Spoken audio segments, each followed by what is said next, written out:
नमस्कार, आप देख रहे हैं द हिंट। मैं हूं आपके साथ स्नेहा तिवारी। 22 जनवरी को अयोध्या में भव्य राम मंदिर में श्री राम जी की प्राण प्रतिष्ठा के कार्यक्रम को लेकर तैयारियां जोरों शोरों पर हैं। खुद प्रधानमंत्री नरेंद्र मोदी ने बोला कि 22 जनवरी के दिन सभी अपने घर में दिया जलाएं और इस दिन को दिवाली की तरह मनाएं। लोगों ने भी इस बात को मान लिया है और अपने घर में दिवाली मनाने के लिए एक बार फिर से दिया खरीदने चले गए हैं।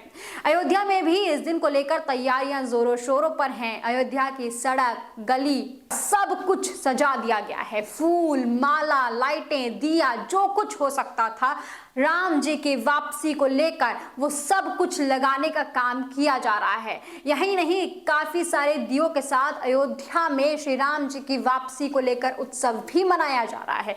22 तारीख को लेकर जन जन उत्साहित है। राम भक्त इस न्योते को यानी कि प्राण प्रतिष्ठा के न्योते को जन जन तक पहुंचाने का काम कर रहे हैं और लोग भी बड़े ही उत्साहित होकर इस न्योते के साथ मिल रहे अक्षत को स्वीकार कर रहे हैं। लेकिन सवाल उठता है कि जब इतनी ही उत्सुकता लोगों में है, जब इतना ही जश्न लोगों में है, जब इतना ही बेसब्री है राम मंदिर के प्राण प्रतिष्ठा को लेकर, तो आखिर ऐसे में कुछ लोग हैं जो इस कार्यक्रम को लेकर सवाल कर रहे हैं। यही नहीं, इसमें राजनीतिक दल ही नहीं बल्कि शंकराचार्य भी शामिल हैं। चारों शंकराचार्यों ने इस कार्यक्रम में शामिल होने से इनकार कर दिया है। सवाल उठाया है कि आखिर अधूरे राम मंदिर में प्राण प्रतिष्ठा कैसे की जा रही है।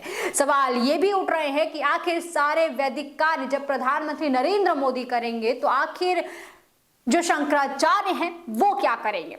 दरअसल जिस दिन को लेकर सभी लोग इतने उत्साहित हैं, उस दिन के कार्यक्रम में शामिल होने से कांग्रेस के साथ साथ उत्तर प्रदेश के पूर्व मुख्यमंत्री अखिलेश यादव ने भी इनकार कर दिया है। यही नहीं, चारों शंकराचार्यों ने भी इस दिन के कार्यक्रम में शामिल होने से इनकार कर दिया है।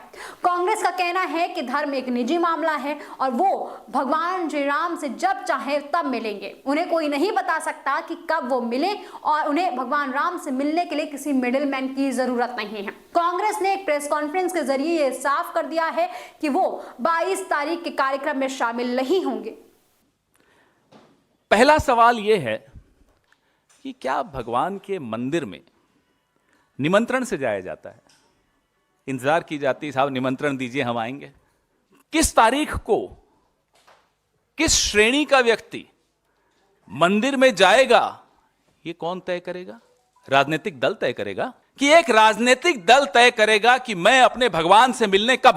किसी मंदिर का प्राण प्रतिष्ठापन जब किया जाता है तो उसकी एक तौर तरीका होता है, विधि विधान होता है, धर्मशास्त्र होते हैं।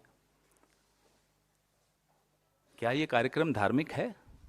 अगर यह कार्यक्रम धार्मिक है तो क्या विधि विधान से हो रहा है, धर्मशास्त्र से कुछ किया जा रहा है? अगर यह कार्यक्रम धार्मिक है तो शंकराचार्य, चारों पीठों के हमारे शंकराचार्य,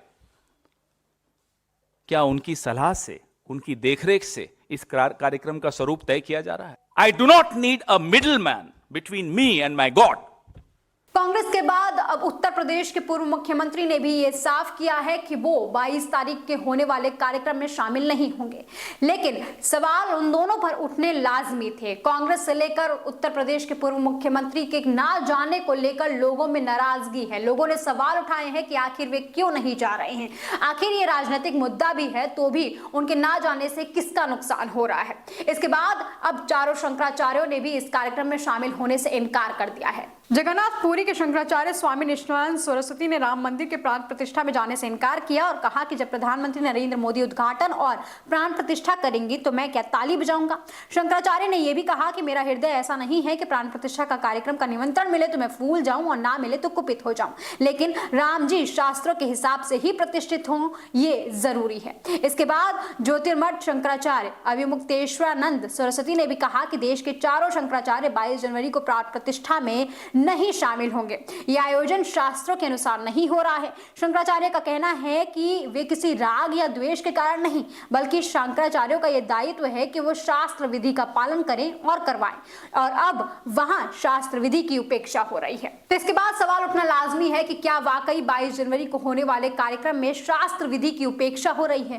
क्या वाकई प्रधानमंत्री नरेंद्र मोदी जल्दीबाजी कर रहे हैं? लोग सवाल ये भी उठा रहे हैं कि आखिर प्रधानमंत्री नरेंद्र मोदी 22 जनवरी को होने वाले कार्यक्रम को लेकर इतनी जल्दीबाजी क्यों कर रहे हैं? तो वहीं राजनीतिक विश्लेषक बताते हैं कि देश भर में होने वाले लोकसभा चुनाव से पहले इस कार्यक्रम का होना प्रधानमंत्री नरेंद्र मोदी के लिए काफी जरूरी था, और चूंकि अप्रैल में ही लोकसभा चुनाव होने वाले हैं, ऐसे में 22 जनवरी की तारीख सुनिश्चित की गई है, जिससे कहीं ना कहीं प्रधानमंत्री नरेंद्र मोदी और बीजेपी को काफी फायदा पहुंचने वाला है। लेकिन सिर्फ अब ये राजनीतिक मुद्दा ही नहीं, बल्कि लोगों के लिए काफी भावनात्मक रूप से ये दिन जुड़ चुका है। अब लोग इस दिन को लेकर तैयारियां लग चुके हैं। लेकिन आपका कांग्रेस और शंकराचार्यों के ना जाने को लेकर क्या विचार है? कमेंट सेक्शन में लिखकर जरूर बताइएगा। चलती हूँ, नमस्कार।